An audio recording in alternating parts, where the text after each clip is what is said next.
Good evening, ladies and gentlemen. Ascension Parish Board of Adjustments called to order. My name is James Cecil. At this time, roll call of members. Co-chair, Mr. Howard Dalton. Miss Kathy Desideer. Present. Mr. David LeBlanc. Here. And Mr. Brad Walker. Here. At this time, I'm going to open up the public comment period. See, I got that out. Wasn't that bad. At this time, if you're here to speak about anything on the agenda tonight, whether for or against, let's hold those until it comes up on the agenda. But this is a time for the public to say whether they like us, hate us, that kind of thing. Give a chance, or you know anything, an idea to help Ascension Parish be better. I always give, at the beginning of the meeting, a chance to express your interest. No one? Okay, moving right along. I'd like to have the acceptance of the minutes of the October the 23rd of 2007 meeting. So moved. Second. Any opposition? No opposition? So moved. Acceptance of the written decision for the October the 23rd of 2007 meeting. So moved. Second. Any opposition? No opposition? So moved. Public hearing. Okay. 1830.07. That's for Plantation Creek subdivision, Lot 1, for Griffin Contracting, LLC. They here tonight?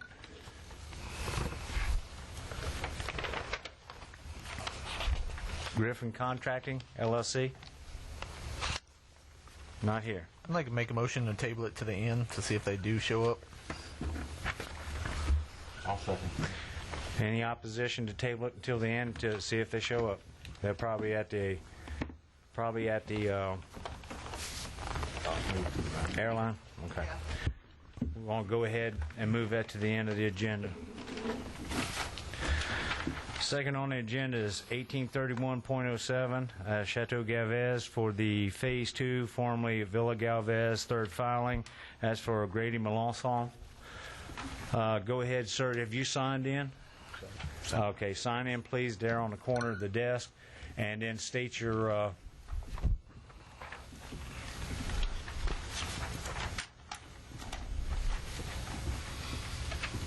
hardship, sir. My name is Scott Lobel with Lobel Engineering and Land Surveying. I represent Mr. Grady Melanson on this subdivision. Tonight, we're asking you guys approve the re-subdivision of lots 131A and 130 in Chateau Galvez into the platted subdivision with a waiver for minimum width for RM zoning. Any questions from the board members, I'll do my best to answer them at this time. Any questions from the board members at this time? Any discussion? Well, this was originally 2 lots, correct? Yes, sir. And why is it you want to make it 3 lots? The whole property is 1.25 acres, and he would like to get as many usable lots as he could. The special situation that he's in the curve of that street, which doesn't allow him to get the minimum frontage required at the building line. However, they still are some pretty nice sizable lots, all meeting the square footage requirements for RM zoning. And why wasn't this laid out initially when this subdivision was approved? I'm not sure. This is an older subdivision. And the hardship is strictly... What is the hardship? Here's the question. The minimum width. No. What's your hardship? What's the developer's hardship? In other words, he would like to have 3 lots as possible, as stated for the minimum requirements for square footage.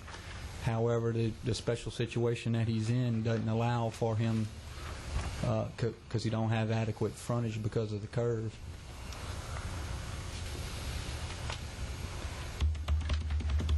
Any other further questions?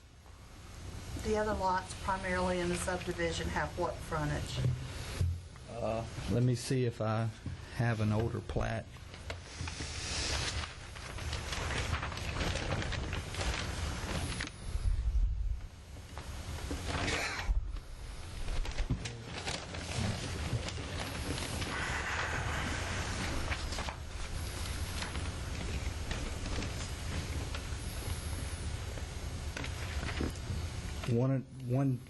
This particular map that I have, which was done in 1995 by W.J. Quitmall's office, has 60 feet and 50-foot frontages. If you guys would like to see it, I could pass it to y'all. Can we see it?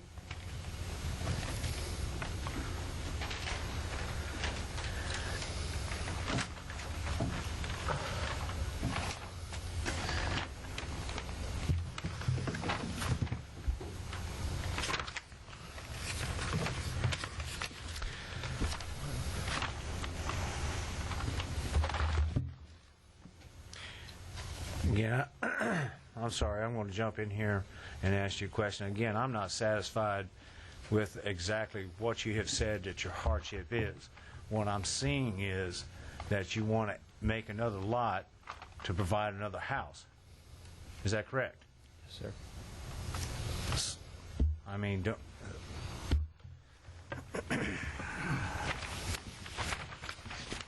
I'm not... Everybody understood my question? Yeah. Please note Mr. Cox is present too also, ma'am. Some people late because their line highway was shut down. Yeah, we heard. Just letting you know. But also- some people late for some of these variances. I'm sorry. Correct on their line highway. Yeah. What is the frontage, Brad? Did you see the frontage? on it? Well, not on that one or next to it. That's a plot of something being developed, but the top ones are roughly 60 foot. My concern is the odd shapes that we're creating that's going to cause variances on the left and right in the future. Well, that was my point, because then he'll come before this board when he tries to build a new house and ask for variances on that. Right, as two lots, I don't see a variance that would be needed for the houses that would be on the two. But this third one going in the mix, there's going to need to be some variances, most probably on the sides and in the front. Well, I think, Brad, It's when 0.38 acres. you look at what we go by, number 4, there must be a showing of necessary hardship, and then on the commentary, there's not sufficient proof of hardship to show that greater profit will result in variance, or if the variance were granted. And the only thing I'm seeing here is that he's wanting to provide greater profit by having 3 lots. He's not telling us what the hardship is.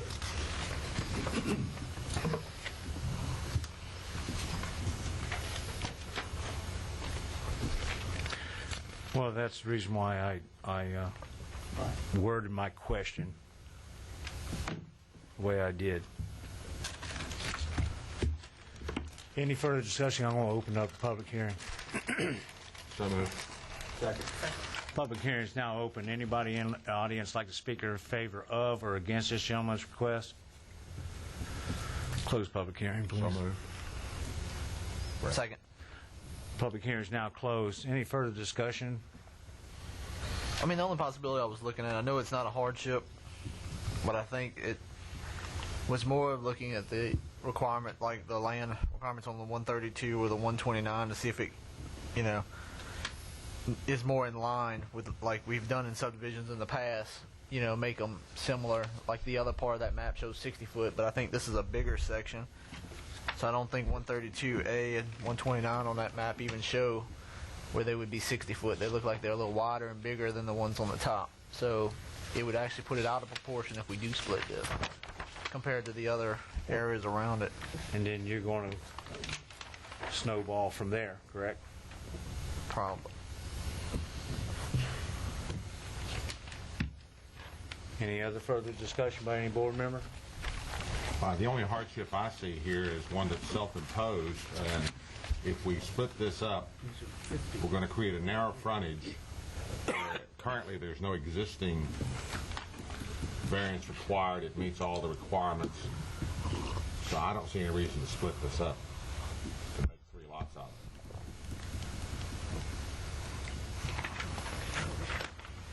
it. The question is, this board, is here for hardships. And in my particular case, I don't see a hardship here. And I'm by no means trying to influence you. But I do want to stress that we need to have a hardship. Now, don't think I'm overrate, but, I don't think we got one here. Well, Mr. Chairman, I'll make a motion that we deny the variance as written based on the lack of a hardship. I will second that. Okay, we have a motion by Mr. Cox, and we have a second by Mr. Dalton to deny this variance. Do we have any opposition? No opposition? So moved. The variance is denied, sir. I'd like to get that map back. Yeah, sure. Right there between the Here's. Next on the agenda is 1832.07. That's Stone Ridge subdivision for Mike Hardy. That's lot 58.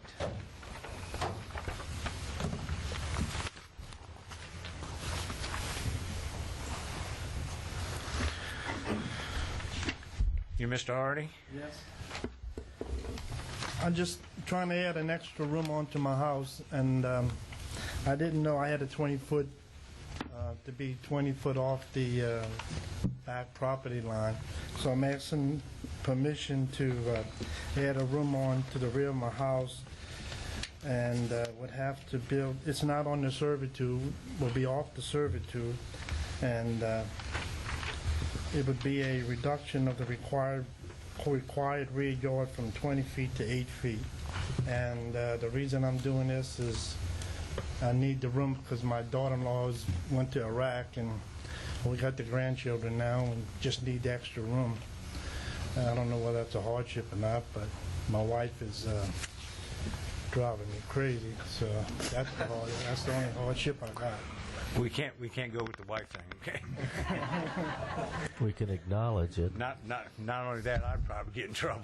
I hope she didn't hear that. Yeah, it is televised, sir. And replayed 2 or 3 times a month. So Oh, Lord. She don't watch unless it's they do have takeout, sir. They do have takeout. That's it. We have any questions at this time? Yes, sir. What branch of the military is your? She's in the National Guard in the 469th Engineering Division. How long does she expect to be gone? A year. And you guys are taking in the kids so she can go? We watching them, not 24/7, but we watch them a lot, maybe 2 or 3 days out the week. And they over about 6 days a week. I'm just trying to get my wife's junk out to make us some more room. The other question is, for the new addition, is the roof line included in these dimensions, or will the roof line be greater than what's on these dimensions? In other words, most roofs have an overhang. I can make it either way. I mean, we can do it with an overhang on, as long as it doesn't go over the servitude. I'm not going to let it overhang on the servitude at all. Have you started on this room yet, sir? Well, I just got it formed up. When I did the permit, I formed it up. Right. And for the first step for him to come out and inspect the foundation, but And then that's when it was discovered? rejected, so that's when I came to a halt. So it's all formed up, but I don't know what I'm gonna do. Yeah, there's no concrete poured is Oh, one. no, sir. No. Okay. Okay. It's ready for the first inspection. Okay. Can I ask a question? Is there anything, if you haven't poured concrete yet, is there anything to prevent you from rotating that room where the long edge is up against the existing structure so it doesn't stick quite as far back into the... No, I can't. There's only one way you can go, and that's toward the rear. I have nothing on the side the way my lot is, and nothing on the side. What I'm asking is, rather than the long axis being up against the wall, can you flip it over this way and put it right up against there? So that the long wall is up against the existing house. Bedrooms or the possible exit out of bedrooms out of a window in case of a fire or something like that. So, But also, you got to look at the roof line. yeah, It depends how the roof line that's true. works out with the existing house. He's saying if you All right. turn it the way he's talking about, you'd be cutting the windows off. Because if you go like this way with a roof line. Any further questions by this board? Because I want to go ahead and open up a public hearing. So move. Public hearing is now open. Anybody in the audience like to speak in favor of or against this gentleman's request? Close public hearing, please. So moved. Second. Public hearing is now closed. Any further questions? concerns? Motion? Mr. Chairman, I'd like to move that this be approved as written with the clear stipulation that no part of the roof line may encroach into these drainage servitude, right? Yes, sir. Across the rear of the property. Right, no, that's going to that. I'll second that. Now, we have a motion on the floor by Mr. Dalton, and we have a second by Mr. Cox to approve as written with a stipulation that you're not supposed to encroach by any means on the rear servitude. Right, I understand. Okay? And you're still going to go through the inspection process and everything else. There still will be. Okay, just because we give you that leniency, it doesn't mean it's going to eliminate any inspection. No. Okay. I have to reapply for the inspection, right? That's correct. Okay. That's, That's okay. yes, you do. It's just that you'll have an amendment to your thing. Any opposition? No opposition? So carried. Variance is granted, sir. Thank you.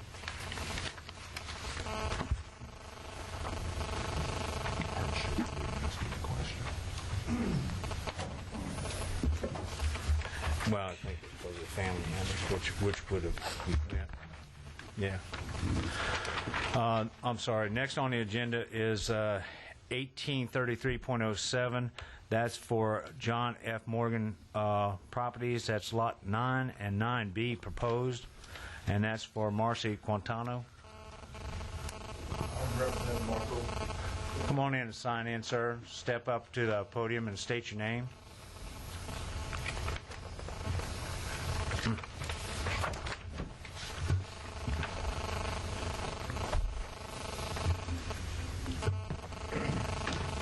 My name is Donovan Meir. I'm just here for Marco. We don't speak English too well, so I came in to help him. All he's wanting to do is a simple division of the property. He's keeping the back portion, which is approximately 6 acres, and the section that wants to be sectioned out has a house on it already, and he just wants to sell that off. We don't have enough to go 90 foot for both lots, so when he wanted to be 84, it'll only be 80 foot road frontage on Weber City Road. And you're saying you got a what on the back lot? A house? There's a house on the front lot, the smaller lot. Right. Is that what she's going to sell? Yeah, he wants to sell that lot and the house, and he's keeping the back for his personal use. Is he building a house? I think he's going to build a house and a shed back there. He's a painter. So he's Okay. building a metal building for his paint shed and everything. So again, guess what I'm asking is, what's the hardship? He just wants to section it off to sell his brother the house. And he's going to build in the back. And he can't, like I said, he doesn't have enough to put 2 90-foot lots. There's 164 feet in the frontage. And he just wants enough just to sell that piece to his brother. Any questions by any member of this board? I have one. By all means, Mr. Cox. On that eastern property line of Lot 9A, it looks like it comes within 5.68 feet of that house that's currently there. You can maybe put my glasses back on, aren't you? See what I'm talking about? Talking about Lot 9A1?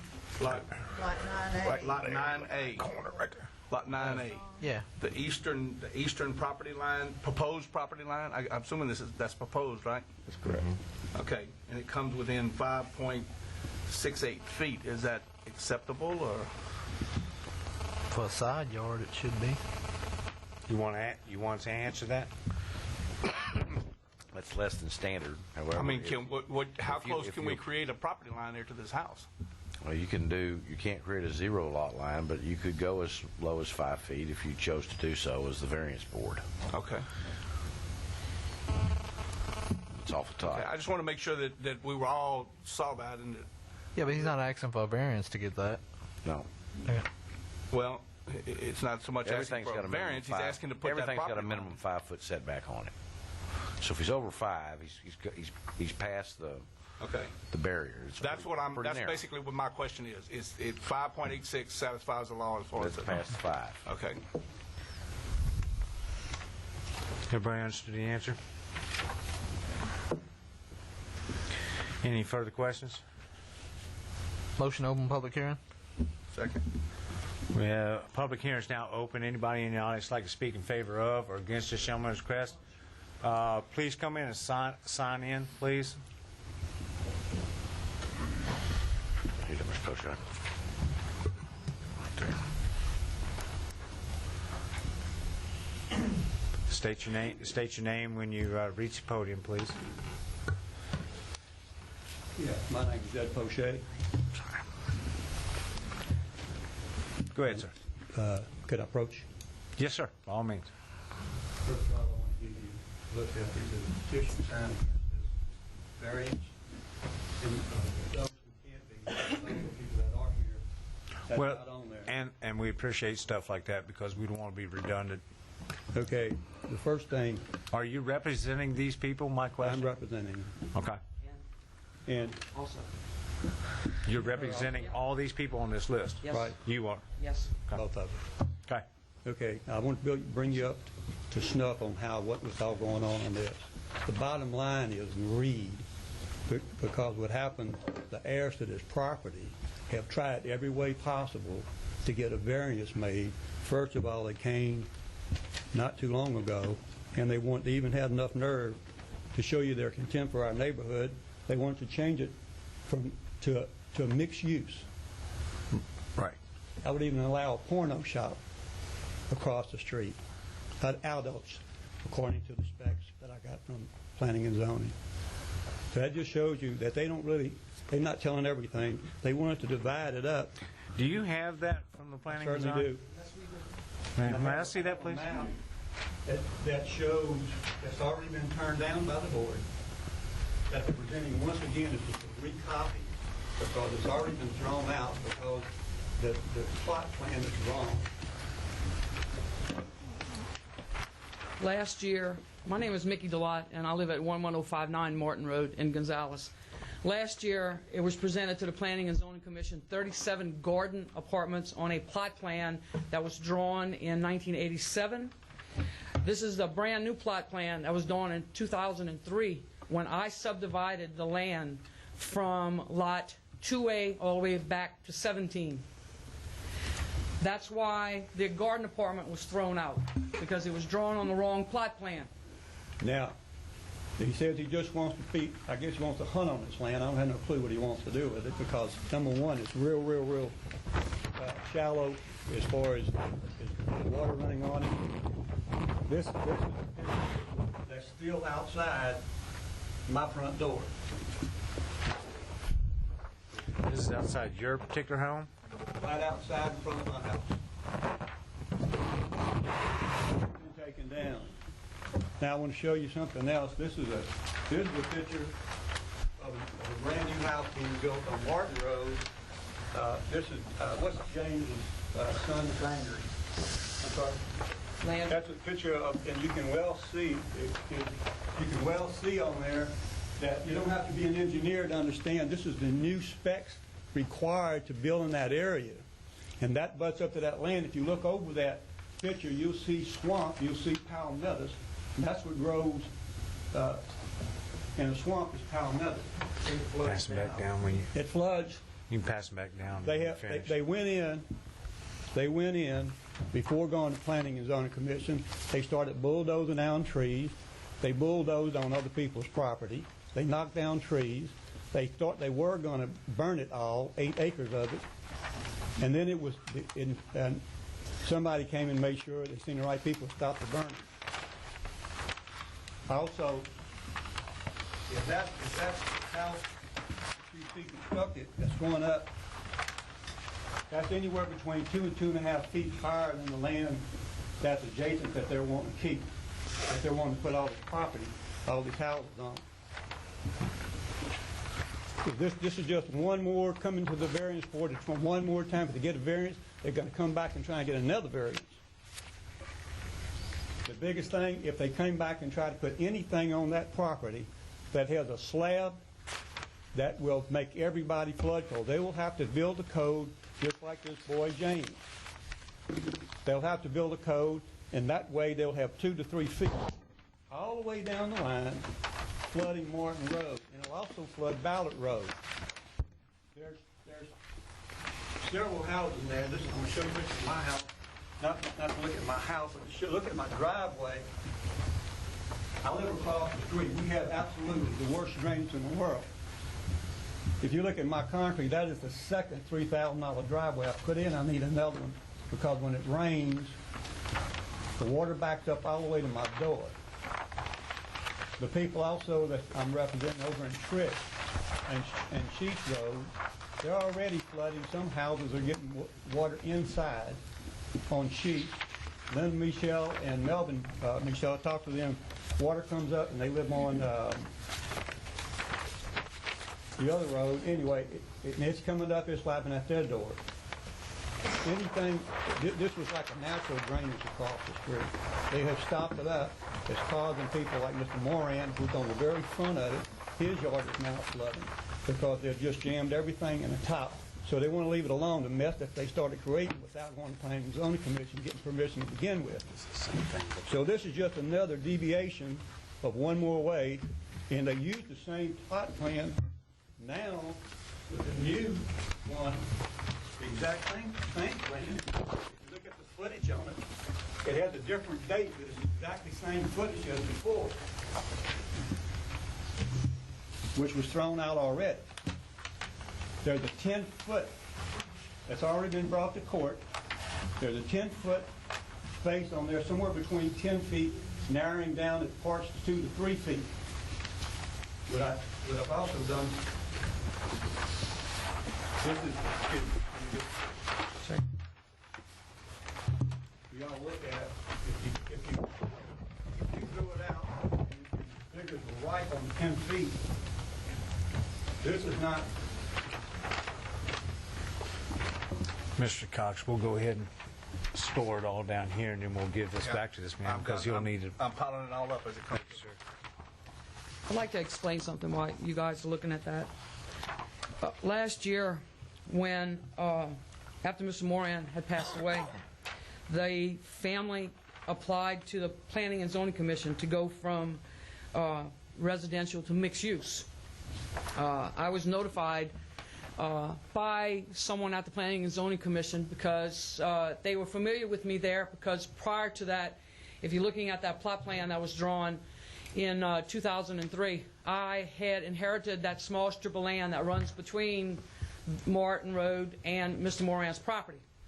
I subdivided it and gave it to everybody that lived down there, okay? And it still shows up on the map as belonging to me. When I was notified that they were going from residential to mixed use, I asked for a copy of the plan. The copy of the plan was drawn on a plot plan that Earls did in 1984. Okay? So when I presented the new drawing of 2003, the residential mixed use was thrown out by the Planning and Zoning Commission. It was thrown out by the attorney because it was drawn on the wrong plot plan. So some time passed. All the pretty trees were up, all the palmettos were up, we had good drainage. The drainage ditch that runs behind James Wilkes' house and my house, natural drainage ditch, was taking all the water away. Within 2 or 3 months' time, even after they were turned down getting this 37 garden apartments, they went in there and they bulldozed trees, filled up the ditches, piled trees in the middle. Okay?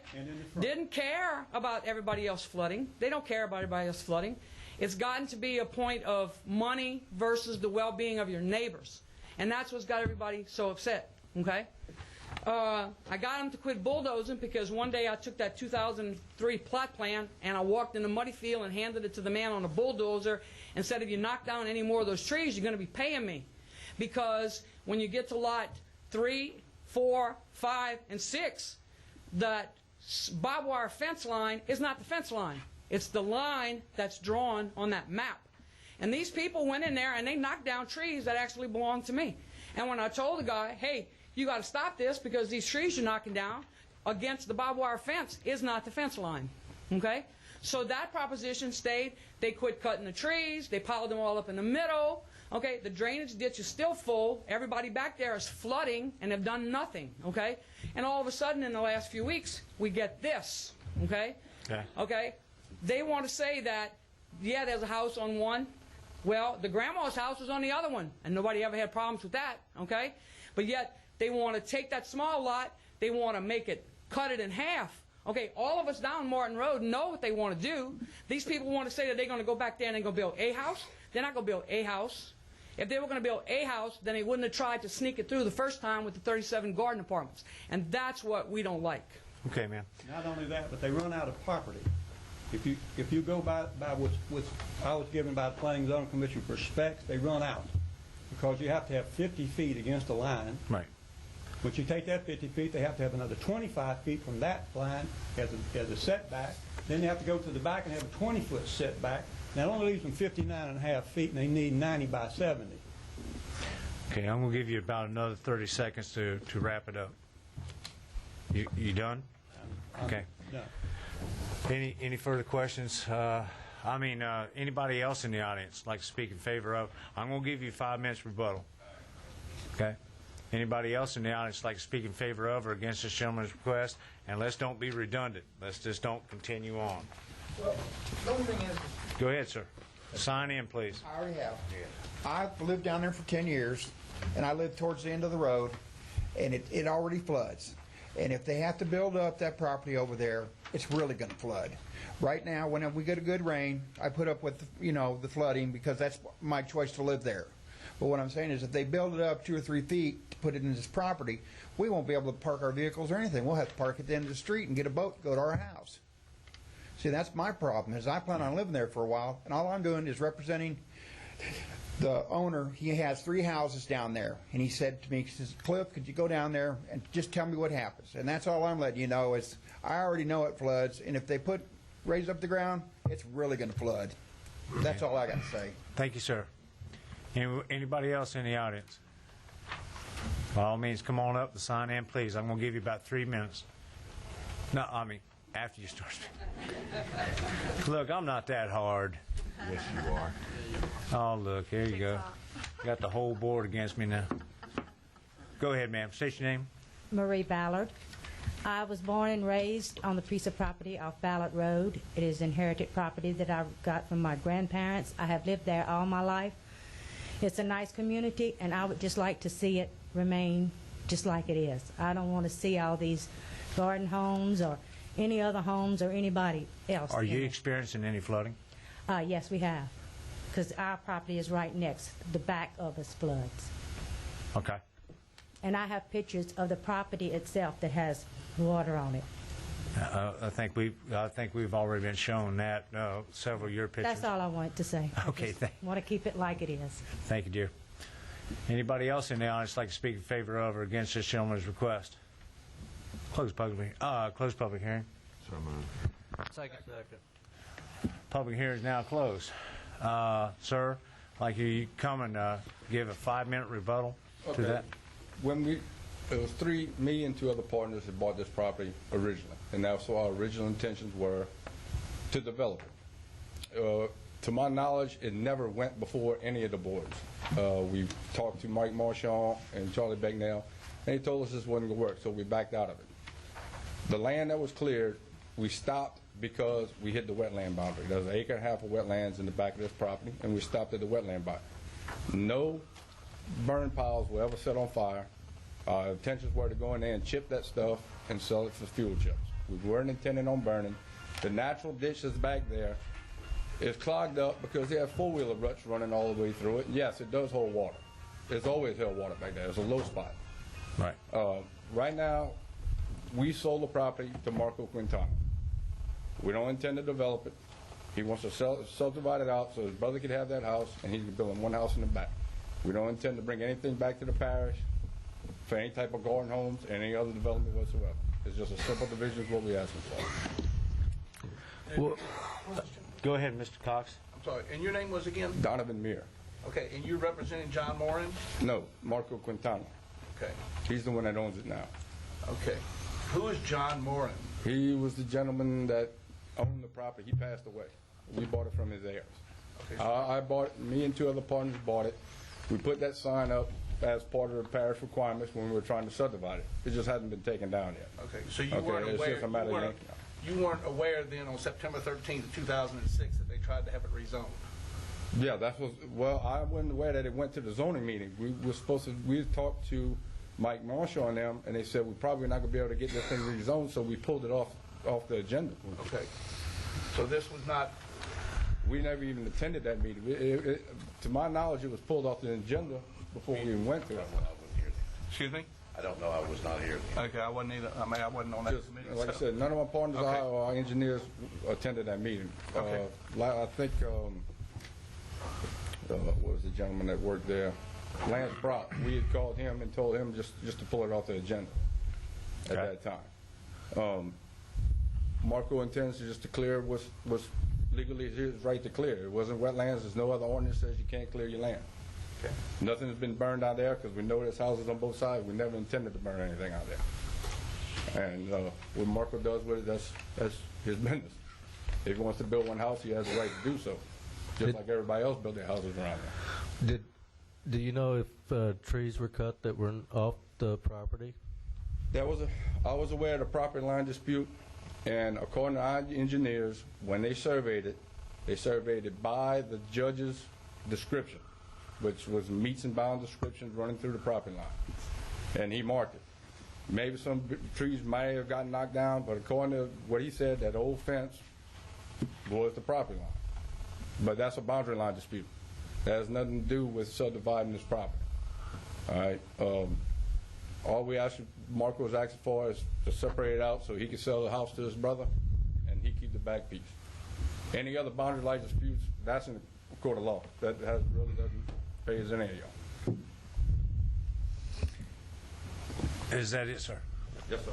Oh, public hearing's already closed, ladies and gentlemen. Any further questions or concerns? Well, Mr. Chairman, the issue before us tonight is not about any potential or attempts to do a subdivision development or anything of that nature. I've heard all the comments here, and I understand the people's concern. But what's before this board tonight is a variance to pull out a piece of property with a house on it. Anything that may have been done before or any conjecture of what may be done in the future is really not the issue before our board tonight. And I'm thinking, and I'm wishing O'Neill was here because I feel like that's exactly what he would tell us. What's before us is what's requested. What's before us is a hardship. And the question is, does he have a hardship in order to give his brother this house? I mean, you don't have to. I mean, you had a hardship reaching the rest of the property. I mean, how would you not reach the rest of the property of the 8 acres if you don't split it in half? And they did it fairly evenly, 84 feet versus 80 feet. Yeah. It's not like they gave it one like we've seen before where it's only 60 feet for a road on the side. Yeah.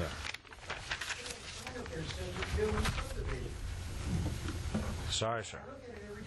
But even so, this is not going to give them the ability to do a subdivision by giving them access to that back part of the property. It's not. They still have to go before planning and zoning to get a subdivision approved and things like that. Yeah, and it has to go before planning and zoning anyhow. Sir? Sorry. I've closed public hearing, okay?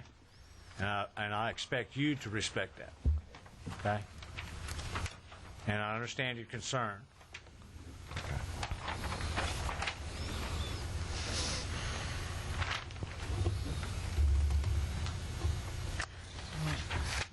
Mr. Cox, I'm going to ask individually, you have any further questions? No, I would like. I guess he answered when he said that was pulled off of the zoning, which I have no record of right now. But I mean, yes, we do not have a record of I that. can only take his word for that, unless the other people had Evidence. have evidence or something saying that it was on the agenda and that it was turned down, which you know. But again, that's not necessarily what's before us tonight. Nope. What's before you is a hardship. So I don't really have any more questions now. Mr. David LeBlanc? I'd be interested in what our attorney might have to say about on us ruling in this case with all the other actions before the zoning committee. If we rule on this now, does it in any way impede or restrict the planning and zoning commission? No. Nope. Are you an attorney? Well, I can answer No, but I part can of answer that. the question. Okay.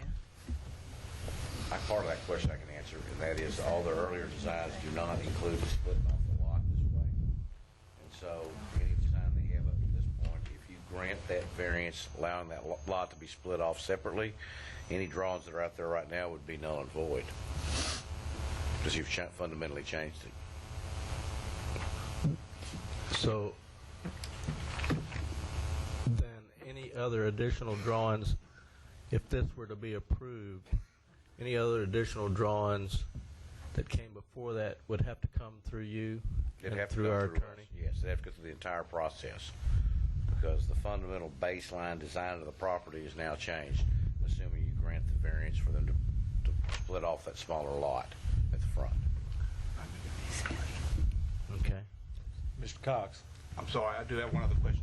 Does Ballard Road run down the side of this property? Right down the side of it? I don't think so. Okay, they're shaking their head yes in the back. So Ballard Road runs down the side of this property. So, and is Ballard Road considered a parish road? No, it's private. Or is it a private road? It's a private road. Private road? Okay. Thank you. I was just wondering if they had access that way to the property in the back, or not. I have a question because the acreage isn't adding up here on the, of course, I don't know whether this was an error in the staff office, but it says .291 acres. What sort of acreage are you trying to divide the lot into?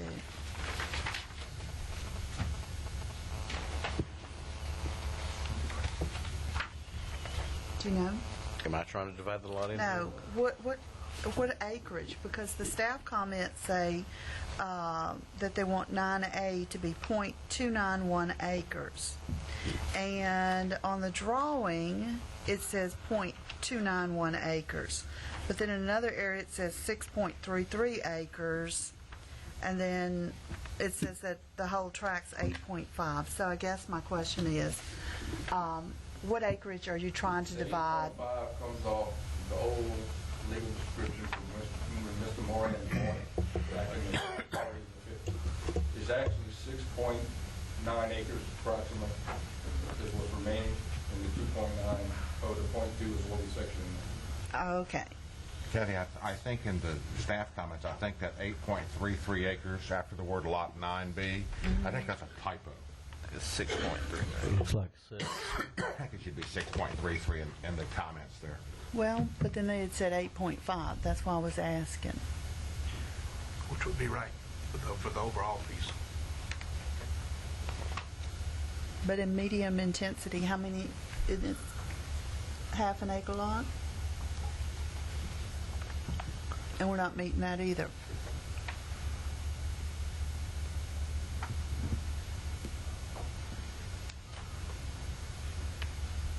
That would be my problem. If he wants to subdivide this off, at least, if we're not meeting the frontage, I think we should at least meet the acreage requirements. Good point. And to do that, he'd have to bring that south line back. Mm-hmm. He's got plenty of room. He's got plenty of room. We could give him more and meet the acreage requirement. You're right. Good point. That's why you get paid a big buck. Exactly.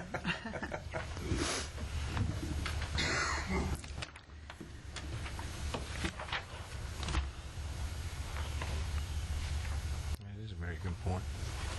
What's the gentleman's name? Sir, step back up to the podium, please.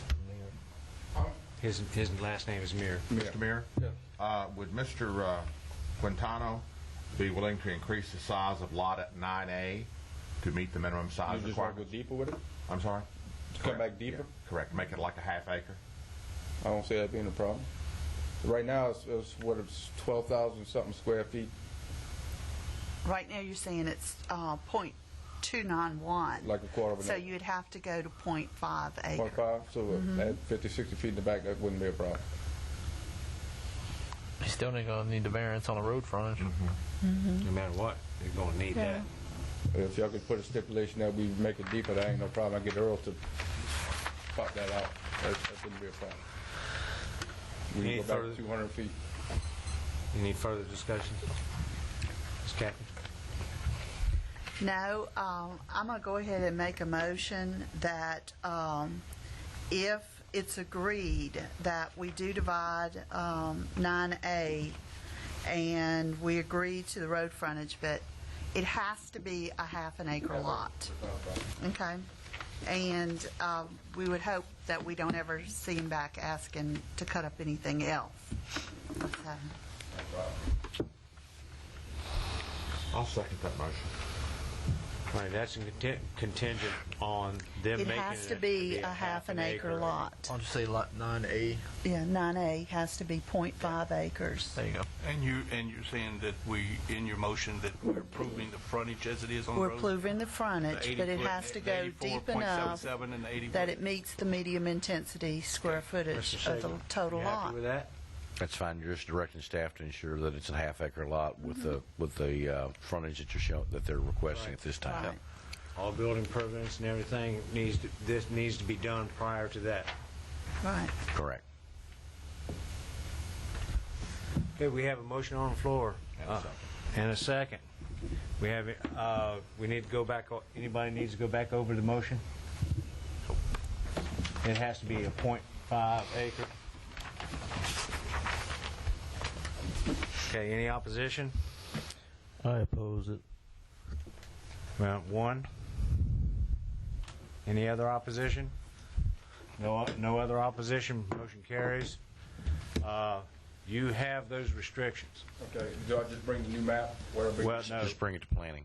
Bring it to planning, and I'm going to tell you, you don't get any permits if you do not comply. That's not a problem. We'll just change Well- that line to a half acre, bring it to him, and they'll... And I think Ms. Desdare, and I'm only going to restate what Ms. Desdare said, that we don't want to see a continuance of variance. Oh, that's no problem. We're not going to do that. Okay. Okay? So just make sure I got it straight. Make that lot, half acre lot, and bring that map. So he can sell it to his brother. Okay. Once it's sold That's to it. his brother, you're done. That's it. Appreciate it. Thank Okay. you. As we continue, 1837.07, that's Mr. Albert Howard Properties, track EH2 for Heather Thibodeau.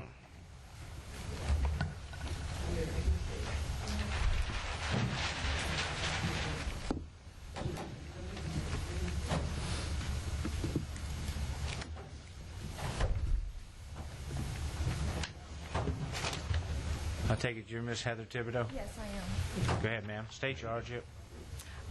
It's not a hardship. I'm requesting a variance on an existing building that I own. Well, variance is a hardship. Okay, I'm sorry. See, what we're doing, we're opposing I understand. the rules and regulations. I'm leasing a building on Cornerview Road directly across the street from the Parks of Dutchtown subdivision. The building is 1,911 square foot. You're leasing this building? Yes. Okay. And I understand that it's in a conservation zone, and in order to operate a daycare center or commercial business, it couldn't be more than 1,500 square foot, and that's where I understand the variance comes in. I have a question. Yes, sir. Are you not the landowner? No, sir, I'm not. Then you can't request a variance, Okay, the landowner is here tonight. but the landowner has to apply. Right. Correct? And he did. And he signed the application. Okay.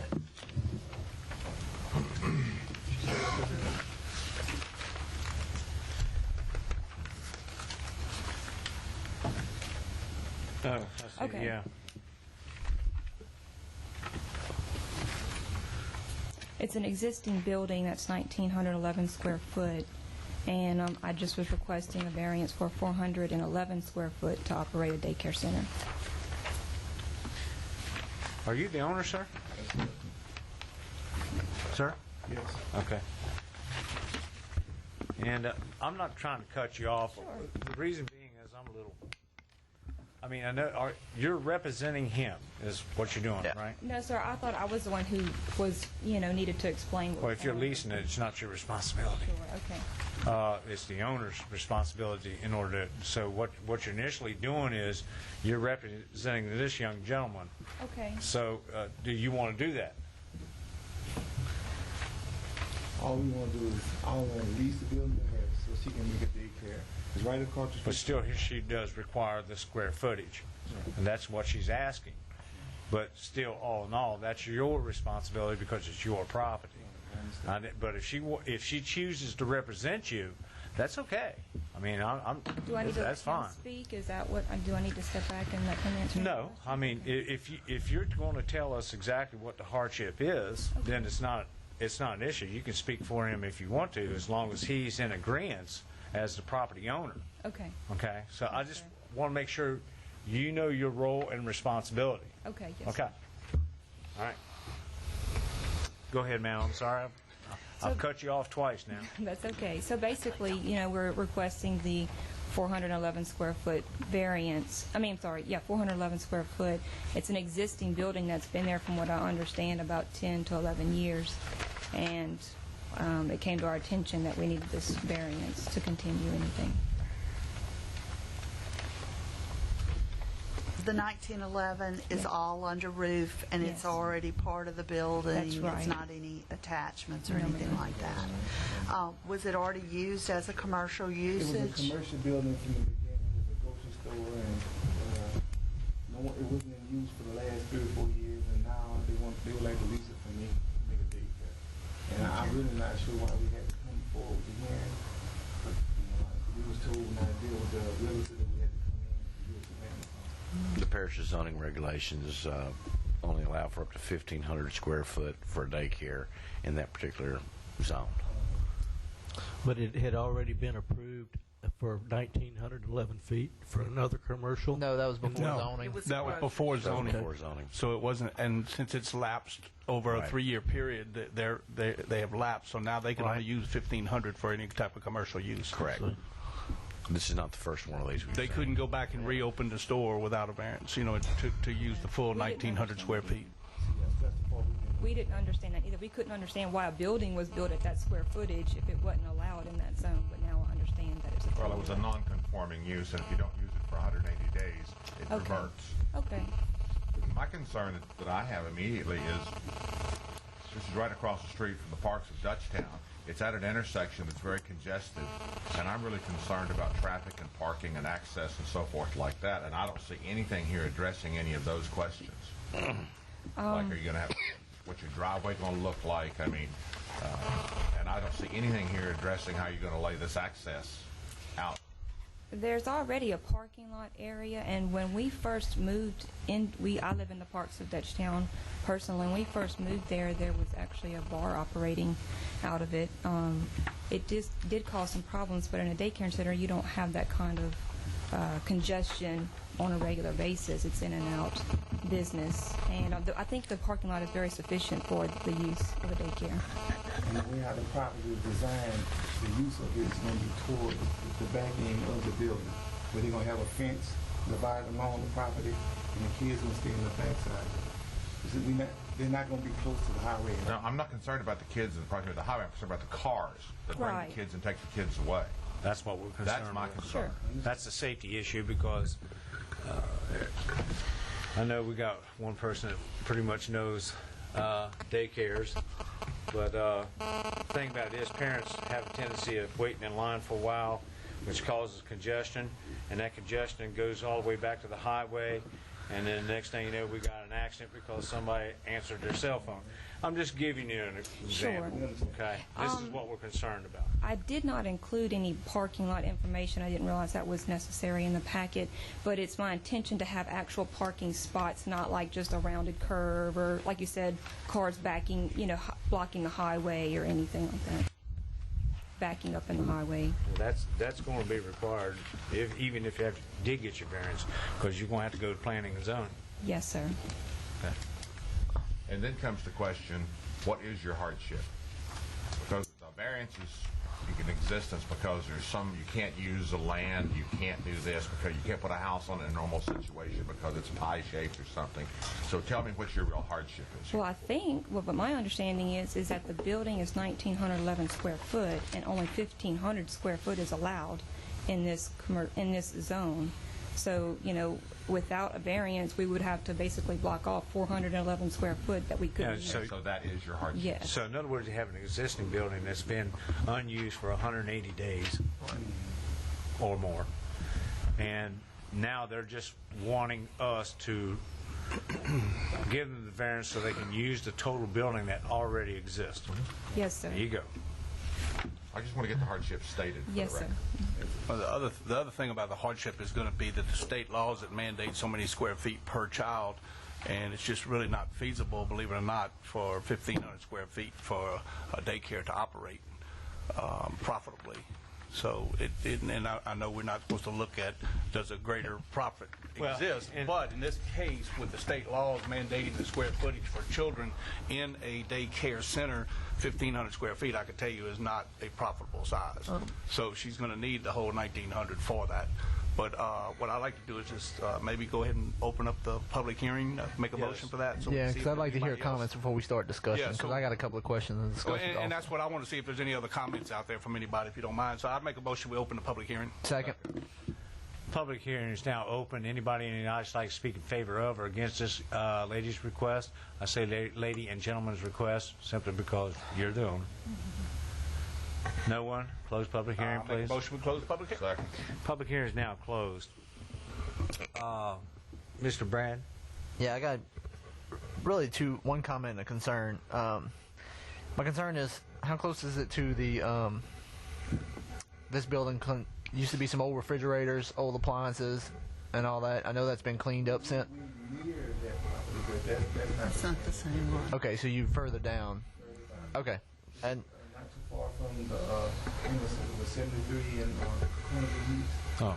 okay, so y'all the closer one. Y'all closer to the 73 right there. Directly across the street from the neighborhood. Okay. right across the new subdivision. And all we're trying to do is we're trying to utilize the building across the street from the subdivision and do a day.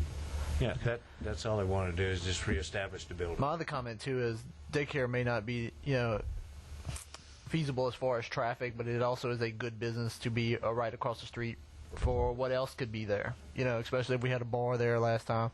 I know there's not a lot of people at Parks at Dutchtown, but I have had several phone calls from people from Parks at Dutchtown that said they necessarily wasn't, agreeable with the traffic, but they said they'd prefer a daycare there other than anything else. It's my understanding that the daycare is very welcome. We've had a lot of people stop by, and that's what we're doing, and they're very excited about the daycare coming. Any other further discussion? Well, I would make a motion that we approve As written. to go to the 1911. I think it's a good utilization of an existing building. And to be quite honest, I think that the traffic into a grocery store or other types of commercial enterprises that may be allowed into this building would bring more traffic than the daycare will be, because it'll be to isolated hours. I'd like that you'll to be getting traffic in and out. I'll second that motion. I just want to make within a comment within my second that I want Mr. Wiltz or Howard, what's your last name? Howard, Mr. Howard, to understand now that this variance is just for the daycare. Should that daycare close, then you would have to get another variance to use that whole building for something else. I think y'all need to probably put that in the motion. Yeah, that this- has to be put in. Yeah, put it in that has to be. Yeah, so if we add that to the motion, Kathy, if you don't mind, No, I don't mind. that we are granting a variance just for a 1911 daycare for a in that daycare. 1,900 square foot building or whatever. Okay, we have a motion on the floor to accept with the amendment of it has to be for daycare, For daycare. and daycare only. We've already I got a second. second. Yeah, I Mr. second. Cox seconded. Any opposition? No opposition. Motion carries. Okay, now you understand, you still got to go through all the permits and everything else. But all this is going to do is just let you utilize that building for the full potential of 1911. Okay? All right. Thank you. Next on the agenda is 1838.07. It's Ambrose Poche States Tract, Western, 0.9 acre parcel of the 3.642 tract of Smoky Danu. Thank you, Smoky. I own that piece of property right on Chase Point Road across from the Parish Bone. And I owned it since 1986. I got a building on it, and I used to have trailers on it. And now I put a trailer on myself, and I'm going to add on to that old schoolhouse I got, 30 by 74. And in that schoolhouse, I expect to put all my belongings together. Because I got 3 warehouses right now. And I lost my wife in March. And I'm going to move out the house I'm in now and have only one dwelling. And they tell me I can't have 2 people live on 9/10 of an acre. That's my hardship. I'm 76 years old, and I can't use my grandchildren because the Santa Moore High School line for school is at the Pete Denham Road. And if I use my grandkids in the trailer, they would have to go to East Ascension. They don't want that.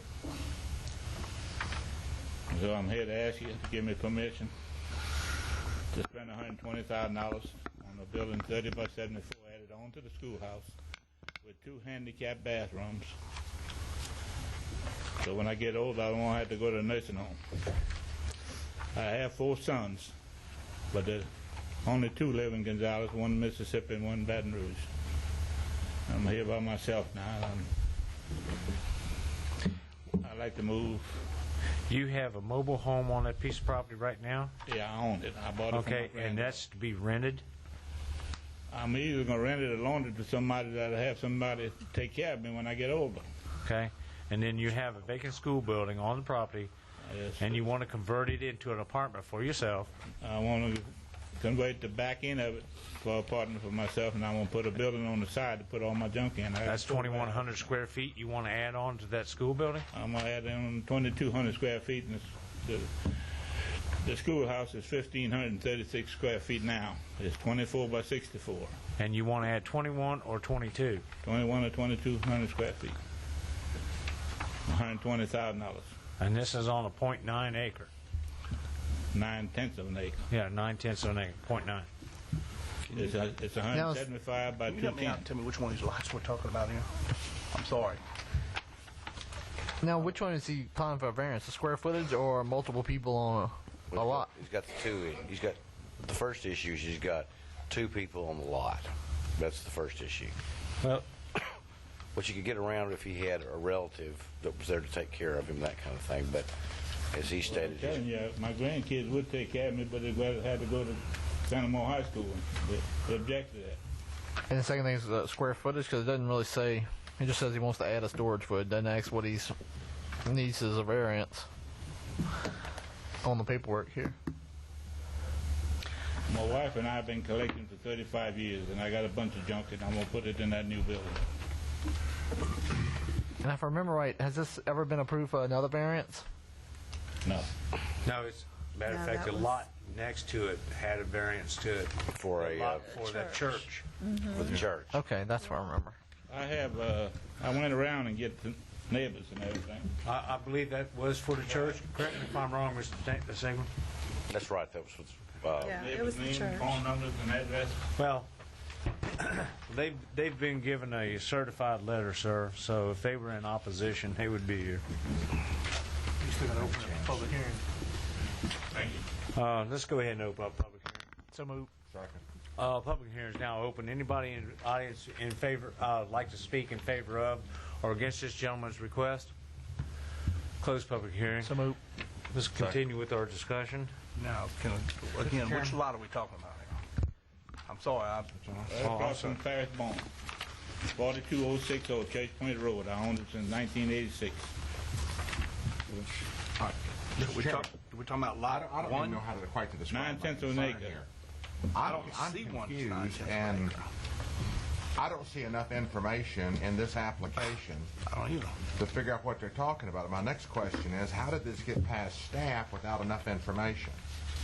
I don't even see a lot here that's 9/10 of an acre. That's what I'm trying to figure out, y'all. Yeah, and I understand your concern. Mr. Sigler? On this plot, which lot is yours on this one? The last one in, by the way. right here. Is this it? Shows like right here. 5 acres. Okay, but that's not 9, that's 3.6 acres. Right. And he's cutting up It's Sunny right here, right? 1, 2, 3. Is that it? Yeah, right here. That square right here. That's what it looks like to me. That one? That square right here. This square right here is Yeah, that's what I'm saying. But I'm looking, what I see is 3.642 acres, and then it's got a hand-drawn line through there, and then it goes to, Barry Myers on the front end, okay. and that fellow from Paulina. So this has what been was confusing the subdivided board, since- Mr. Sigler, was Yeah. simply that we got the hand-drawn This is the here. plat this is the plat we were presented with. Sir? This is the plat we were presented with. Quite old. Right. I mean, no offense, but I can draw lines. May not be straight, but I can draw lines. Certainly. Okay. Well, and my question is it 125 square feet across the front? Or 175. 175? Okay, and the mobile home that's currently there, where is it located on this property? Next to the chase. 12 feet from the property line. Okay, and where's the school building? On the left side when you look at the property. It was put there in 1991. I bought it in San Gabriel. Are there two separate driveways? They got 3 driveways on the property. One Okay. 28 foot, one 32 foot, and one 16 foot. So does it run, the mobile home run parallel with the road or? Perpendicular. Yeah, perpendicular with the road. Straight. Any further discussions? Any questions or concerns? Well, again, my concern is this whole application, the way it's submitted. I'm just very uncomfortable with this. I can't tell Mr. anything. Charles helped me make There's it. nothing definitive set down in writing. It's all verbal, and there's just lines drawn on it. So I'm really concerned about this application. Did you have anybody draw like a plan of what you were going to have added on and the existing buildings Yeah, on the lot? Mr. David Giat going to be the contractor, general contractor. Did he give you something that shows all of this? No, he has it though. He Okay. showed it to the bourgeois, and he didn't say nothing that I would need a copy. It's all in the making. This was all triggered when they went in to start a building application process. In 1992, I could have lived there, but I know now they made a thing with 1 person per acre. And although they're still building 3 houses in the subdivision per acre, and I own the property since '86, and I can't have somebody take care of me when I get older.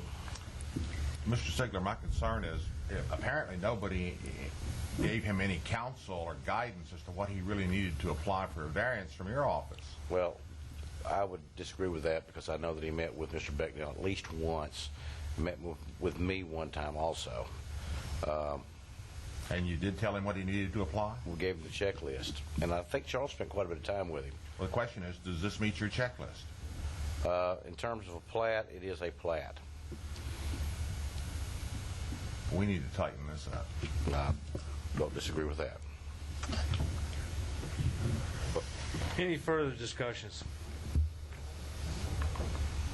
Anybody? Still confused on what we asking for variance. Exactly. Are we asking for multiple people? Or are we asking for 2,100 square foot storage? What are we asking for? The initial big problem is the two people on that size lot. Two separate residences. Yeah, but still. Because he states that he's going to rent the trailer out. Right. Does that mean he's But got enough then it square goes footage back now? goes back to the 2,100 square feet of building he wants to add to the back, to a school building. That's on that particular piece of lot right now. That'll give me a place to live. But do we have to give a variance for that? I don't That's the think that question you have to give you. I'm unaware of where he would be violating the number of square feet that could be put on a 0.9 acre lot. And- I don't see that as being an issue. Now, the layout of it, where it's laid out on the lot, may be an issue because I haven't seen the drawings of it. He may be violating some setbacks or something like that, but we don't know that. And what I'll reiterate pretty much what Mr. Dalton said. I'm real uncomfortable when you got a and it's not 1905, okay? Right. But the emphasis are, again, legally, I think that we need a plot that we can look at that actually gives us the correct measurements, how this is going to be laid out, And so we don't violate, because again, we got two issues here. One, the trailer. Two, the square footage. Okay? Now, I'm not saying that. I'm not sure that there is a square footage problem. I do know that there is the trailer problem, the two residences.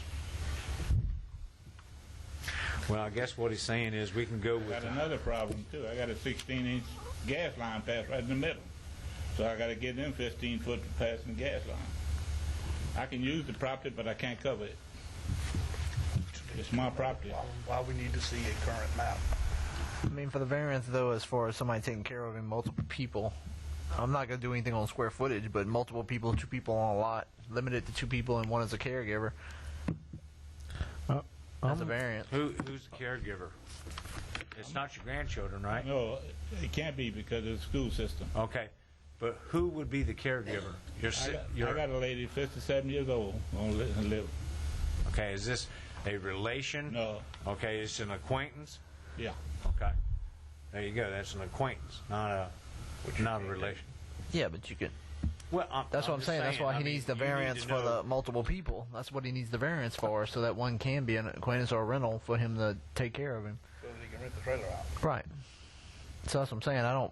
We can do that without any kind of maps and square, but I ain't gonna do the square footage unless we know what the current square footage is. Are you renting out the trailer to the caregiver? Yeah, that's what's gonna be there for. That's why I put it there. Okay. I don't know how we could grant a variance that would be enforceable and limited just to a caregiver. We're not going to have any way of knowing who's in it, but the parish in the business of trying to enforce something that's unenforceable. But even if he uses the rental income as for a livelihood afterwards, as retirement, I mean, that's still something as far as multiple persons. So. Well, I'm going to go back, and Mr. Cox just made a comment that I don't think we have enough information. That's my personal belief. I agree with that. You could defer Now, this. My question would be, can we send him back to the? Yes. Or do we have to act on this, or can we send him back? No, we can table it. We can table it. Table it to next month. We can defer it to next month. Okay. And that way, that staff can give him adequate information, what he actually needs to approach the board. Then I'll make a motion that we table this until next month, or defer it until next month, and send him back to the staff with a more detailed list of exactly what he needs, like a current plat showing the schoolhouse or church, whatever, and the mobile home. And he The schoolhouse was put there in 1991. We didn't have this. I understand, sir. All I'm saying is that we need a little bit more information, a little bit more exact footage and things like that. So I'll make that motion that we table this until next month and send him back to the staff to get more information. Second. My problem is the contract is ready to get started. Well, sir, if the contract is ready to get started, and I agree with Mr. Cox, and we do have a motion and a second on the floor, but I'm going to tell you, just to remind you, I'm not arguing the point. What I'm saying is we don't have the information that's necessary for us to make a decision. Well, give me the information you need, and I'll get it. Well, that was our whole point. That's what we're sending you back to the staff. We're sending you back to Mr. Sigler so he can get, and Mr. Sigler knows what we're talking about. And tabling it's the quickest way, because right now you've missed the deadline for the next one. So if we deny it and you got to apply again, he's done missed the deadline for next month. So the only way to get on next month is supposed to table it. If we table it tonight, Right. then you'll get a chance next month. We're actually helping you speed the process. Thank you. Have your contractor You come need to with vote on the motion, don't forget. Have your contractor James. come back with you with all your maps so he can. I've got to know the specific things of what y'all want. We want motion in a second. we want the maps that's going to actually show. He got a construction of the building. Okay. That's what he needs to bring us and explain to James, us. you got a motion on the floor. We need to move on. Let's go. Let's move on. Okay. We got a motion on the floor to table this until January meeting. We also have a second by Mr. LeBlanc. Any opposition to tabling for January? No opposition. Motion carried. Next on the agenda is Bayou Terrace subdivision, lot 11A for Chad Guidry.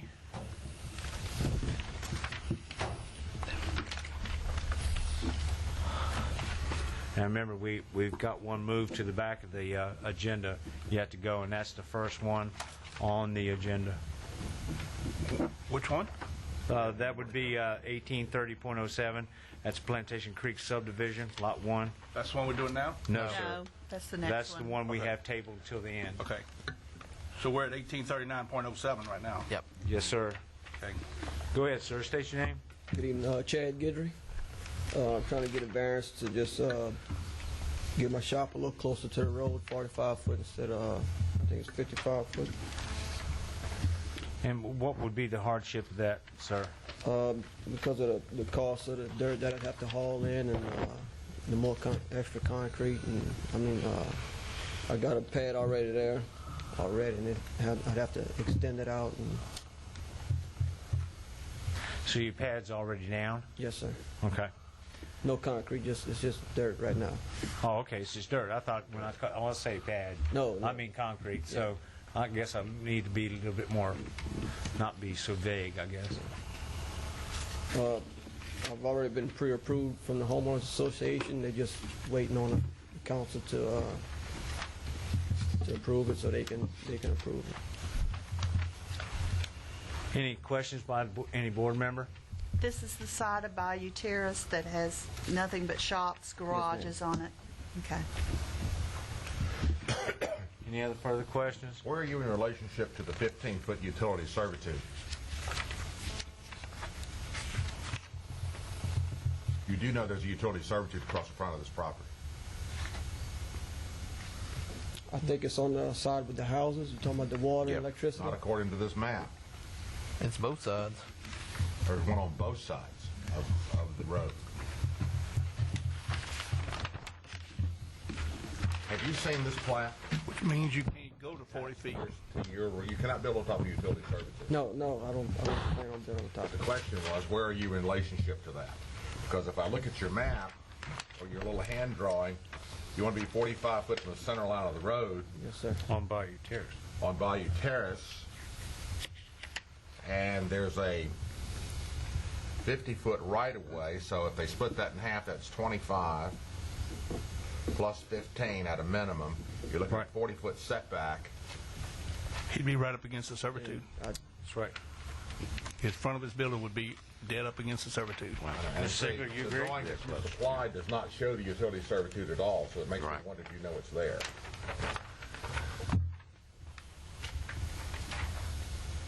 Mr. Ziegler, by the way, did agree to the fact that he recognized the fact It's that right on servitude. it's right on servitude. You know, I believe your that's roof what it was. overhang, nothing can No, sir. intrude to that utility servitude. No, sir, no overhang. It's just a square building, 45 foot.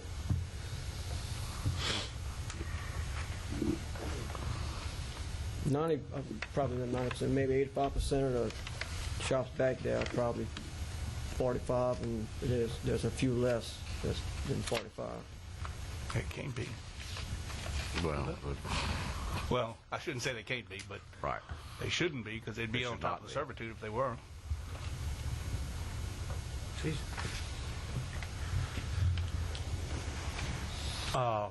Any further questions? I move to open public comment. That's Second.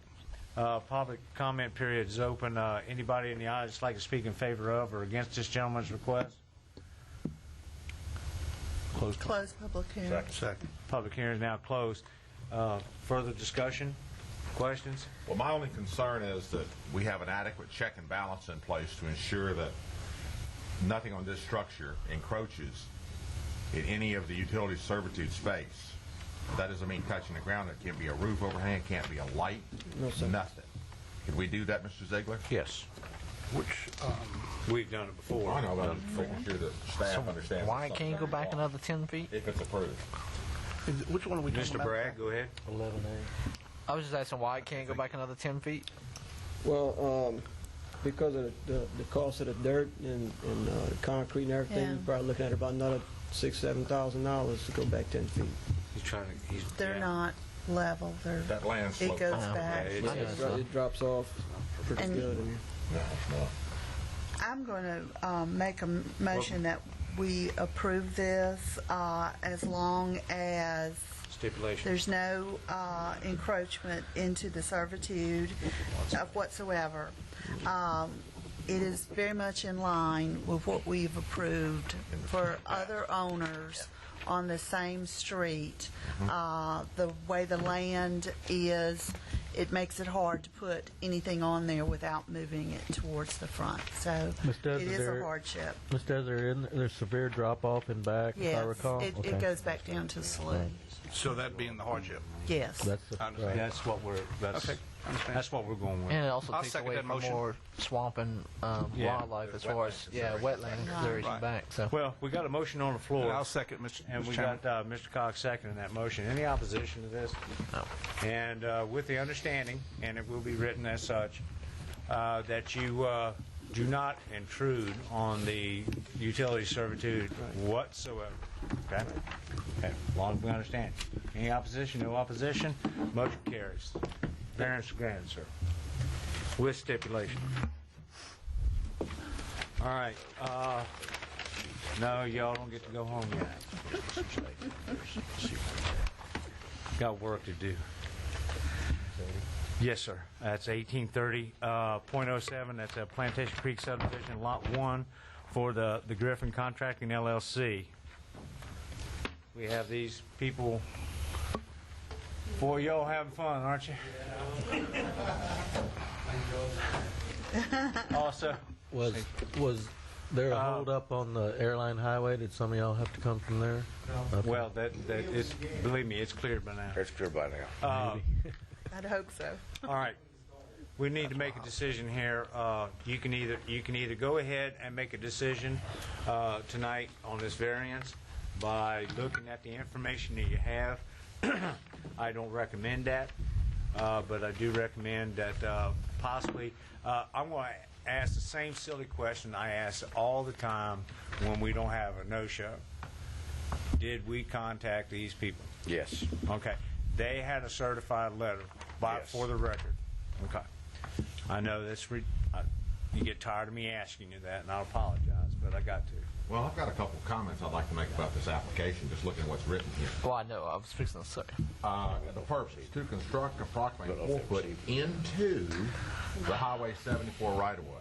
Keep going. Then the next line down, to construct, I'm not sure whether that's 1 foot or 1 inch, into the 16-foot rear drainage servitude. Now, I'm willing to act on both of those right now. I'll make a motion, we open the public hearing. Well, you can't act with the drainage servitude. Oh, I know. That's what I know. That's what I'm saying. Both of them. But that's his point. You can't do that. Okay, so that's invalid right there. Right. And the Can't other go one in the is right of way either. on the right of way of 73, which is invalid. Right. Okay, 74. I'm sorry, 74. Invalid. So that's 2. But because these people have waited all day long, And Mr. Chairman. and I would like to have them on record. And Mr. Chairman, with that, I would like to make a motion to open the public hearing. I'll second that. Okay, public Thank you. hearing is now open. Anybody like to speak in favor of or against the Griffin Contracting LLC? Please come up and sign in. I take it that all y'all together? Okay, good. Let's don't be redundant, okay, on any comments. Okay, he's the spokesman, so he's speaking for all of you. Okay, He drew the short straw. so you got the short My straw. name's Come on. Dominic Scartino, and I'm a resident of the subdivision 12359 Plantation Creek. And I'm not here speaking on behalf of the homeowners association so much as a concerned residents would, and speaking on behalf of everybody who is But here. are part of the homeowners association, right? And so for the record, originally this came up a month ago, and the sign wasn't posted back in October, I believe, and so it got postponed again. And last month, I understand there was technical difficulty, so we finally made it here. Not sure why Mr. Williams decided not to show tonight, but we're certainly here because we have some concerns about the house that will be built on this lot. Notwithstanding, we're not here to. We have some other concerns about what he's doing, but just we wanted to voice our opinion about what he's doing because he bought the lot, and it's an awkward piece of property, and so he's trying to build a house on it. So we understand that, and we came here to find out what he can and can't do. Unbeknownst to us, y'all actually have some opposition or looking into the servitudes. So we'd like the committee or board to understand that the homeowners association and the architectural control committee are open to varying our restrictions to allow him to do something different so he doesn't have to build into these right-of-ways. We want to work with him, so anything we can do, I mean, like right now we have a restriction that he can only build a house no smaller than 1,950 square feet. If so be, we would look different. The garage can only face a certain way. So we wanted to let y'all know that we are open to that. When he's asking for this hardship, that there are other opportunities available to him. What you're telling me is that you're saying that the homeowners association, but let me explain what a homeowners association is. We have no jurisdiction over a homeowners association, okay? I understand. Now, but you're telling me that the homeowners association is willing to work with, and your quote was Mr. Williams. Yeah, his name is Griff Williams. Okay. Griffin Contractors is owned by Mr. Williams. And so you're willing to work with him in order to ensure that he does build a house, or because he wants to build a house, you are not as a spokesman for the homeowners association, but you're willing to, I'm taking it, everybody lives around this adjacent property. Yours is right next door. And you're saying that you as a group want to assist Mr. Griffin in his quest in order to build a house. Is that correct? Yes, and the reason for that is we have a vested interest. The builder, Darrell May, placed our front entrance fencing technically on Lot 1. So while we're in the middle of researching that issue and its repercussions on us, we, certainly by going into the right-of-way servitude of Highway 74, he's pushing closer and closer to that fence. So, Can I ask a quick question? Which way y'all consider in front of this Lot 1, onto the street or onto 74, when y'all consider this? Onto Plantation Creek. Okay. Yeah, as far as I know, he hadn't submitted, part of why we got involved in this is he hadn't submitted any drawings to the Architectural Control Committee or the Homeowners Association, so we had no idea what he was doing. And so part of being here originally was to find out what was going on. Did he plan out entering into Highway 74? Did he, what was he doing? Because as a homeowners association, we have a vested interest in that front fencing. We're researching whether that was part of the original proposal by Darrell May. So we have some other issues going on, but as it pertains to what he's requesting, we are willing to work with him, and I wanted y'all to know that we're willing to work with him so he doesn't have to, that it's not a hardship. It's not a hardship he's asking for. He's saying in order to build this house, he has to build onto the servitude because of homeowner restrictions, which we didn't even know there was an issue because he never asked for us to review it. And so we are willing to work with him. All right. He bought this house. He's a builder. He wants to make a living, so we understand that, and certainly willing to work with him to do that without going into these boundaries. Okay. Mr. Of course, the group can do whatever they see fit, but as he is not here to represent himself, and as the homeowners association is here saying publicly that they're willing to work with him, it might be a good measure to defer this till next month and give them a chance to see if they can work something out.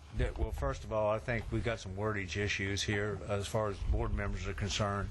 Also, I think because I wanted to go ahead and open up the public hearing for these young ladies and gentlemen to make a statement as far as their homeowners association, and which he has stated now. He is not a representative of the homeowners association, but he's speaking of the current residents in a close proximity to this property, and they're not in objection to. So for us to even think about making a move on this, we would have to have Mr. William Griffin or Griffin Contracting LLC here.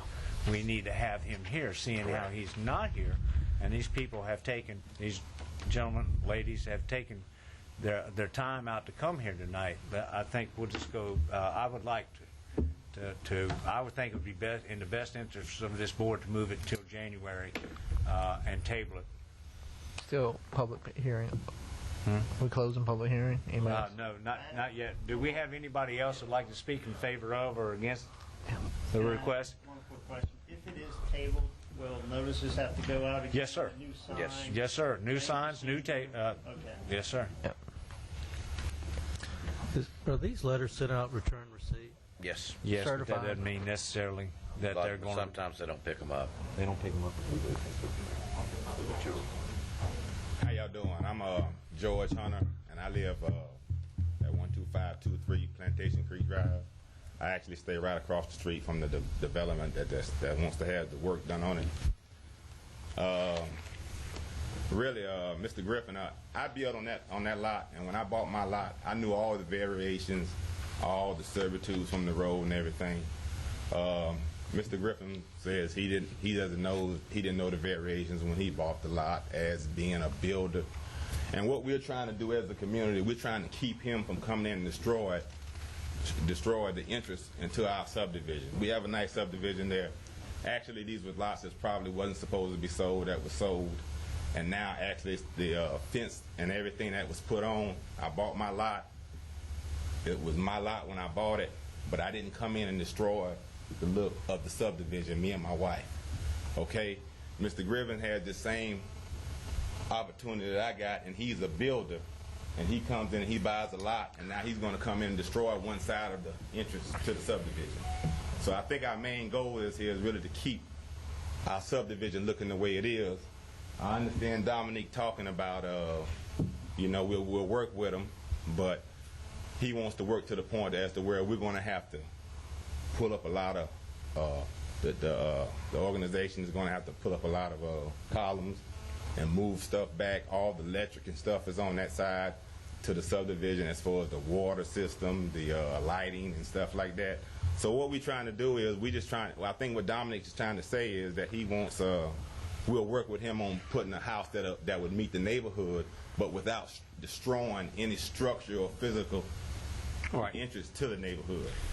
Well, as far as electrical and your water lines, they can't be moved anyhow. They're already established. He's talking about like landscape lighting. Landscape. Oh, landscape lighting? Yeah, landscape lighting and stuff like that. Okay. Just little stuff, and it's just landscaping. It looks good. Okay. You know what I'm saying? So the cosmetic issue of the cosmetic look of all right. it.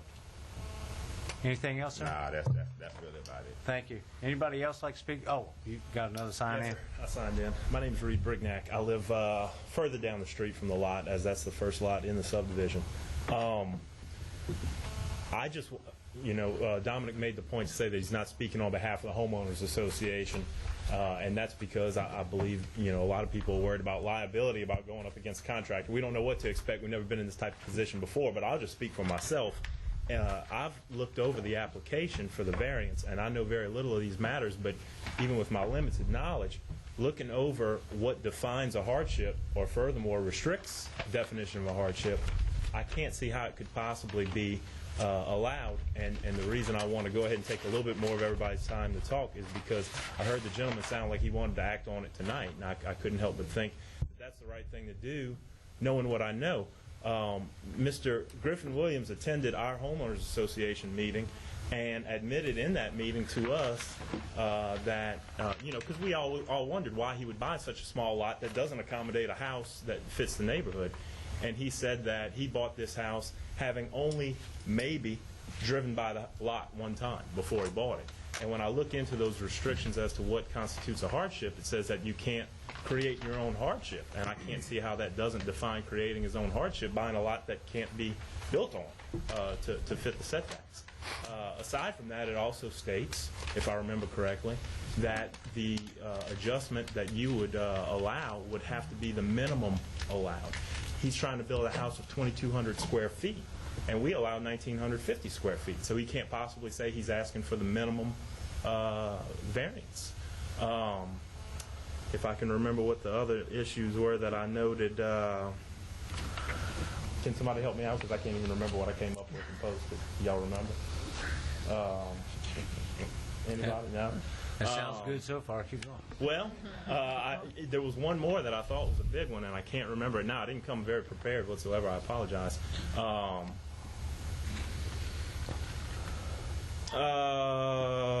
The profit. I would think saying that he can't apply wanting greater profit. Well, then again, trying to build a house that's bigger than the minimum square footage allowed on the property, I would think applies to that as well. And then, of course, just to be plainly honest, I mean, I'm using those items to try and have this stop. But obviously, our concern is that he said in our meeting that he did not know if he would have to use the property where our wrought iron fence, several brick columns, and a lot of landscaping is on that property. And I think it's very unfortunate that the developer did sell him property that contains all of that frontage that's meant to add beauty to the neighborhood. But what you're saying, the fence and the landscaping on the entrance to that property is actually on the property? Right. We have other issues that we probably will have to pursue of that, but we did not even know of that until this situation arose. But you have Highway 74, and then you have our subdivision street, and this is his lot. And the entire front end of that lot is made up of items to beautify our neighborhood. So he would have to, and he said in our homeowners association meeting that he did not know if he would have to infringe upon that. We asked him to measure it and tell us, and he refused. He said, wait a minute, his words, wait a minute, are y'all asking me to go out there and measure that? And we just wanted to know before this meeting, will you have to take it down? His only advice to us was that I would never bring a bulldozer out there and knock it down. I would tell you if you need to move it. Our homeowners association cannot afford to move all of that, not to mention in front of George's property directly across our street. We'd have to move that side as well. You can't have it staggered like so. Not to mention, I think it would be in the drainage, the public drainage, if we moved it forward. So there's a number of reasons. And again, I think it's very unfortunate he finds himself in this position, but I feel he put himself in this position. I can't see how... well, by the way, we did do our own measuring, which is definitely unofficial, but we think he needs 5 feet beyond our brick columns, which is the border that we're so worried about. 5 feet beyond that. I would say that would put him within about 5 or 6 feet of Highway 74 with a driveway. So if you ever decide to widen Highway 74, somebody's going to lose their only driveway into their house. I just can't see how it could be allowed. And if you would be interested in acting on it tonight, I think it's the right idea, just with the information that's plainly obvious. I mean, I can tell you a hardship because I'm a strong advocate of a corner lot. And this is a corner lot. This is the only lot that would have a side of it roughly, because of the state highway, at least 40 foot versus the 5 in everybody else's lot down the subdivision. Okay, so you can't just say the hardship's because he bought this lot and it's because he bought it. You know, if the homeowners association wants to do it, the only thing they could do is the homeowners association buy that lot. Okay, because technically, if that y'all front entrance is on that lot and he owns that lot, that front entrance is gone. You know, if the homeowners association don't own it, then you can't put something on a piece of property you don't own. And so technically, yeah, the developer should have had this set aside for the homeowner association. I see that on a lot of plots now. You know, the front entrance is owned by the homeowners association. You know, especially all the entrances. But that's why I'm saying necessarily I don't know if I would right now, because the plot plan I see right here, technically he can shrink it down. Yes, I agree to the 1950. We have no say-so on what y'all square footages is in y'all subdivisions. Okay, if that's the case, all he would technically need would be a variance for the backyard if he shrunk it down to 1900. And so that's, to me, that would be a very grantable type variance for the backyard. And you're talking maybe a 10-foot variance on the backyard. So, I mean, that's why I think it would be in our best interest to maybe table it to hear from this side before. I agree. I'm going to hear one more. And one thing I want to make issue is here, there's a lot more on your plate than just what's coming before the variance board. There's some legal issues here. You've got a front entrance that is actually put on private land. In other words, the other gentleman that spoke that lives across the street, if he decided he wanted to take that down or he sold that property to somebody else, they could strip it. And you could try to sue, but I don't think you'd win. Well, what I would imagine we do have an action on is the fact that The developer handed us over a homeowners association with, again, utilities as far as water for the landscaping, electricity and whatnot. He handed that all over to us for us to pay the bills. And we've been paying the bills to improve what was his property for years without knowledge of the fact that it was his property. Water. Yeah, but that's not an issue between you and that No, homeowner. absolutely not. That's you and the developer. I'm just chiming in on what the gentleman said. Yeah. I believe we do have actions that don't apply to Mr. Griffin Williams, and I do hope that the neighborhood as a whole will look into pursuing that. In the meantime, again, like I said, with my limited knowledge of these matters, just looking over what I did, and I understand the points that you're making as well about the corner lot. I mean, the best thing I think we could do is table this, and in the meantime, the homeowners association, developers, and this landowner get together, okay, before the next meeting, and see if something has arisen from that, okay, meeting before we pursue it. I think we'll do anything that you request where that's concerned. I'll tell you, the first meeting did not go well. Wait a minute. We're discussing this with you because we think that we're kind of obligated to discuss that with you, but by no means I don't want to use the term suggest. Certainly, yes, okay, sir. we're not suggesting you do anything. Absolutely. But we are discussing it in an open forum right now of what we think should happen. You have something you want to say? Okay. Next door neighbor to the lot. Go ahead, sir. I'm going to you'll be the last one. Just be a couple of minutes. My name is Lawrence LeBlanc. I live at 12514 Plantation Creek, which is next to the lot. In fact, last month's meeting that was canceled, I was the only one, and George and I were the only two people that got any kind of letters about it. Until I started calling people, they didn't know about it. There was no sign up. I got it a couple of days before the meeting. The sign wasn't up? This time the sign was up. Last time the sign wasn't up. I think that's why the last meeting was canceled, wasn't it? You're the only two in the neighborhood that should get a letter. Okay. According to the law it's written. Okay, I wasn't aware. You and this gentleman over here should have gotten a letter. Yeah, I did get a letter. Okay. Yeah, Did you get a letter? Yeah, that's the way the law is written. And I got a letter just for this meeting also. And you got a Well, there should be a sign up too. Right. There should be a sign up too. Yeah, I didn't mean I had to a make sign light of for it. that. But I'm just talking about you should have gotten a certified letter, and so should the Yeah, did that. The only other thing I want to ask is, I don't know anything about plans or anything, but I had a feeling that looking at it, it looked like the back end of the house was going to be on the drainage ditch. And my concern is that going to cause any problems with the flow of water? I've lived through 5 floods down in Kenner. And Does that look like it's on the drainage ditch? Just out of curiosity. I'm not really seeing something. Well, that's what I'm saying. This is the whole basis why I make a suggestion that it's we a table 15-foot it. drainage. It's simply because we're not dealing with a whole lot of information here, and these ladies and gentlemen are expressing a lot of interest. And it's 11 inches off of the servitude. I've got a huge problem with tabling it. 1511 is where he wants to build the house, and there's a 15-foot drainage. So 11 inches off the drainage servitude. They're a foot out of the servitude. right off the ditch. Mr. Chairman. okay. Yes, sir. We're in comments here, we just talking, The roof line discussing this can't out. extend it. I have a huge Cannot problem with extend it. tabling it, but I've always had a huge problem tabling something that the person asking for these variances doesn't show up. When I know that they were notified. And I'm looking at Mr. Sigler as well as Ms. June, and I'm sure he received a certified letter. I have no They doubt. may I not have have no picked it doubt. up. The law says we have to send it by certified mail. Right. That's correct. I have no doubt he was certified. And I can tell you at the I homeowners have no doubt that association he was meeting, notified. That's he why I went to say. the property, the sign was there. You know, if he didn't pick up the certified, the sign was there saying, okay. And he said he wanted to get the permit this year. But the issue that I have with it, though, too, is this is an odd meeting. This is not our regular scheduled meeting for this month.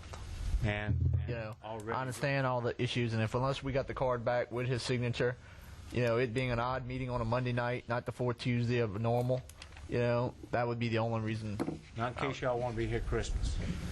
No. I didn't think so. No. But he was notified of this meeting, even though it's an odd night. We don't have a signature. And we also called everyone after the last meeting was canceled and let them know once we established the date what date it was going to be if they were And people he on was the included. agenda. He's included. Okay. So we've gone Okay. backwards to notify. We've been over backwards. We've discussed it with I'm going to call it the homeowners association, And what do we want to do as a board? First off, I'll make a motion to close the public hearing. Second, sir. Public, any opposition? No opposition. Public hearing is now closed. Do we have a motion on the floor? I'll make a motion that we deny the variance due to lack of representation by the submittee, what would you call it, by the applicant? I second. Got a motion on the floor to deny the variance due to the absence of the applicant. And we also have a second. Any opposition? I oppose. Based on that, I mean, I don't want to get rid of it just because he failed to show. That's what we've done in the past.